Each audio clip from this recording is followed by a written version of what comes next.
బట్టి నీకు విలువ కడతాడు. నువ్వు వేసుకుంటున్న బట్టలను బట్టి నీకు విలువ కడతాడు. నువ్వు మాట్లాడుతున్న మాటను బట్టి నీకు విలువ కడతాడు. నీ జీవన విధానాన్ని బట్టి నీకు విలువ కడతాడు. అయ్యా అమ్మా, అసలు నీకు విలువ ఉందా?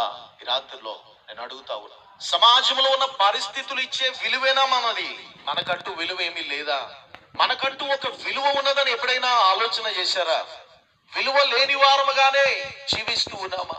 భర్త తన భార్యకు చెప్తే భార్య తన మాట వినలేదని చనిపోయేంత అల్పమైనదా ప్రాణం యొక్క ఖరీదు, దాని విలువ? అమ్ముకుంటే 1,00,000కు మించి పోదా నీ విలువ? దేవుని బిడ్డలారా, ఈ లోకం చెబుతున్నటువంటి విలువ, ఈ లోకం ఇస్తున్న విలువ ప్రదేశాలను బట్టి మారిపోతుందండి, స్థలాలను బట్టి మారిపోతుందండి, తిరుగుతున్న వాహనాలను బట్టి మారుతుందండి. ఉదాహరణకి, నువ్వు ఏదైనా షాపులోకి వెళ్ళేటప్పుడు కారులో